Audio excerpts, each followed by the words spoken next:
If you want to build self-discipline, you'd do well to listen to the words of Marcus Aurelius. He was the emperor of Rome from 161 to 180 AD and is considered as the last of the 5 good emperors.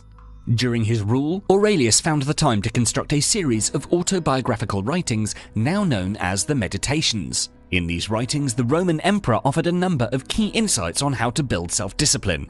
Here are 10 of the most important of those insights for self-discipline from the writings of Marcus Aurelius. Number 1. Self-discipline starts with finding your purpose. Marcus Aurelius says, "I have to go to work as a human being. What do I have to complain of if I'm going to do what I was born for? The things I was brought into this world to do? Or is this what I was created for? To huddle under the blankets and stay warm?" Marcus Aurelius believed that we each have a purpose, something that we were created for. It's our duty to carry out that purpose because it's purpose that gets you out of bed each morning. If you have a clear understanding of your goals and how your task fits within them, you're much more likely to complete those goals. For example, say you have a flat tire and need to change it. Your purpose is clear. Change the tire as quickly as possible so you can get on your way. You're going to do that task no matter how tired you feel. The biggest source of self-discipline is to have a reason to do the task. If you don't know what to do, just start. If you want to be a writer, write every day. If you want to be an artist, draw and create every day. Anything you want to do, you don't need any more motivation or research or advice. You just start practicing something you're interested in and tackle every day as it comes because it's your purpose that will give you an internal desire, drive, and motivation to propel you forward towards your goal.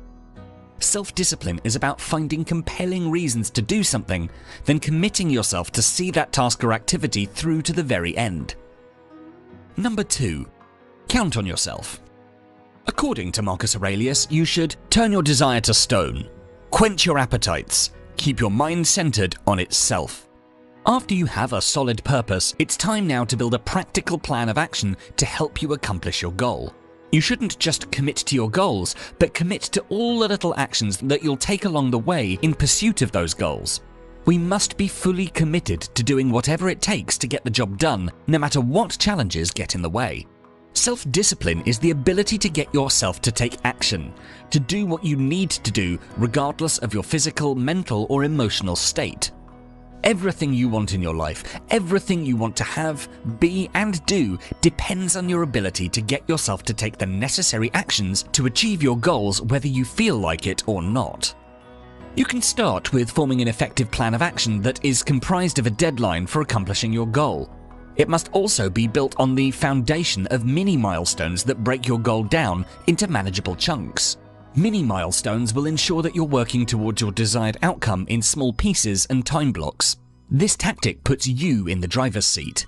It gives you a sense of control over the tasks and projects that you're working on. What you're ultimately trying to avoid is succumbing to being overwhelmed.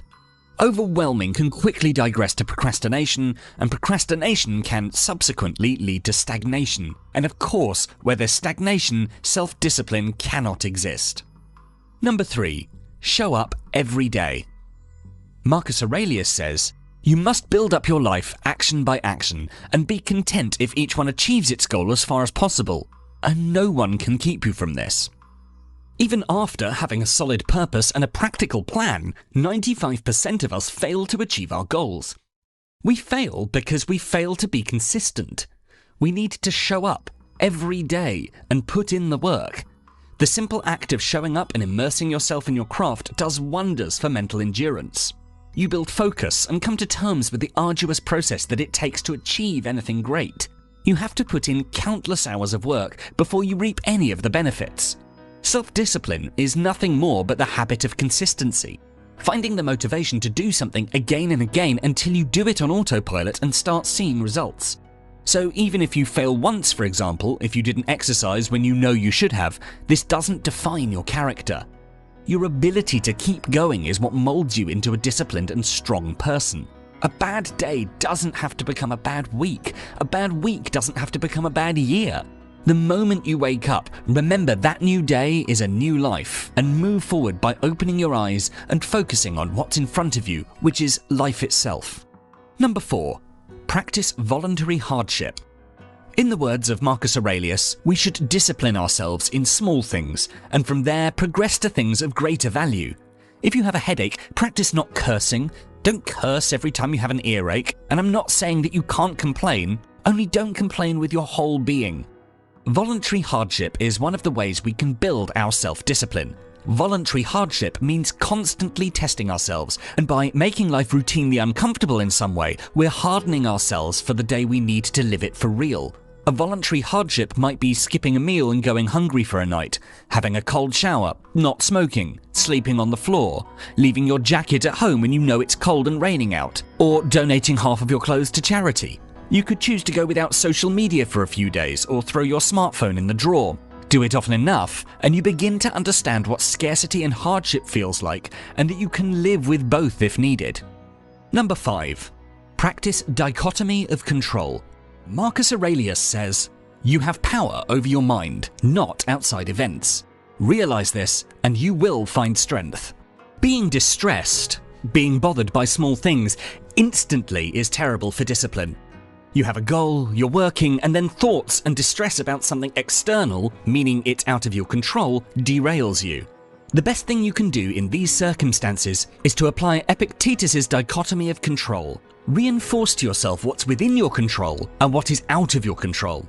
If you embrace what's out of your control and accept it, you'll experience tranquility. Refer to the following wording next time you're distressed and distracted. Do you have a problem in your life? No? Then don't worry. Yes? Can you do something about it? Yes? Then don't worry. No? Then don't worry. Number 6. Never play the victim. In the words of Marcus Aurelius, do your job without whining. Have you said any of these? I was just born this way. I never learned anything different. My parents set a terrible example. Everyone else does it. What are these? Excuses that people use to justify staying as they are instead of striving to become better.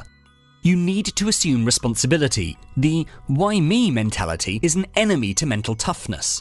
You might not be at fault, but your life depends on you determining what's within your control and taking those things into your own hands. You must train yourself to frame these things this way instead of immediately resorting to self-pity. It's certainly easier to pawn off blame on others when something goes wrong, but only those with a degree of mental fortitude are able to step up, even when it's not their fault, and right the ship.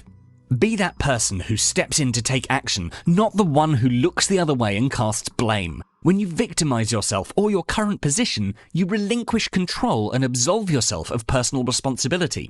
And without a sense of ownership, meaningful progress becomes an impossible task. Number 7. Practice delayed gratification. In the words of Marcus Aurelius, "So you were born to feel nice instead of doing things and experiencing them.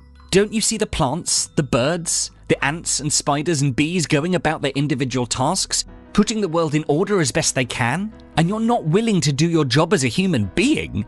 Why aren't you running to do what your nature demands?" Delayed gratification involves the ability to wait to get what you want. Imagine a company Christmas party when you encounter platters of delicious and tempting food when you're trying to lose weight.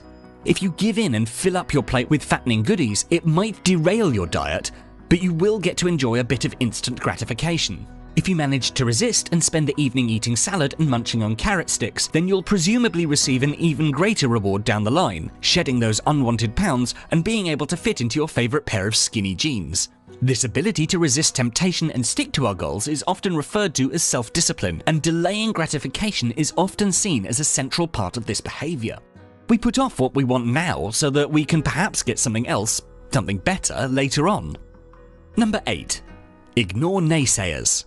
Marcus Aurelius says, "When another blames you or hates you, or people voice similar criticisms, go to their souls, penetrate inside, and see what sort of people they are. You will realize that there is no need to be racked with anxiety that they should hold any particular opinion about you." Whenever you step out from the norm and declare, even if only to yourself, that you believe you have a special purpose in life, and that you're going to do whatever it takes to achieve it, you will attract naysayers. Naysayers are the people who criticize, object to, or oppose something. The naysayers just love to say nay. They might love you, but they're afraid of progress, so they're against everything and their opinions are just terrible for your self-discipline. You need to realize that allowing yourself to be upset by the opinion of someone you don't know or don't respect is as foolish as getting upset about the weather. It's a waste of energy. Their voice does not deserve to be heard. Don't hand over your peace of mind to outsiders to disrupt as they please. You should actively seek honest feedback from those you respect. But if someone just has a history of being a naysayer, ignore them. Number 9. Find wise people to emulate. Marcus Aurelius says, "It'll even do to socialize with men of good character in order to model your life on theirs, whether you choose someone living or someone from the past." It's time now to look outward for answers to help strengthen your self-discipline. Specifically, let's identify role models. Your role model could be your friends, family, or colleagues who've already achieved the goal you're working towards. Ask yourself, who's doing this right now? Who's successfully achieved this goal? Who has successfully mastered this habit? Who has successfully made this change? Who has the necessary self-discipline in this area? And what can I learn from this person that can help me along my journey? Take time to ask these people how they disciplined themselves. Ask them how they followed through with specific actions that got them their desired outcome. Then use their experience to help you discipline yourself along your own personal journey. Number 10. Honestly review your day. In the words of Marcus Aurelius, these are the characteristics of the rational soul: self-awareness, self-examination, and self-determination. It reaps its own harvest. It succeeds in its own purpose. One of the best ways to become more disciplined is to scrutinize yourself and find your weak spots. Be brutally honest and use this time to connect with your subconscious.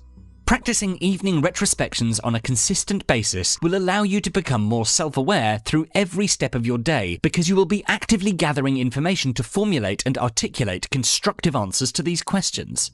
Ask yourself, what did I do well today? Where were my discipline and self-control tested? Where did I do good? What did I do bad? Why did this occur? And furthermore, how can I improve? Now you know how you can improve tomorrow, but don't beat yourself up. Be like Seneca and forgive yourself. Have some self-compassion. Research shows that it's forgiving yourself, not beating yourself up, that prevents you from continuing to put things off. And don't just be critical of yourself. Think about what you did well so you can repeat it tomorrow. Be grateful for the good that happened today. If you like this video, please do make sure to check out our Stoicism playlist, and for more videos to help you find success and happiness, don't forget to subscribe to us. Thanks for watching.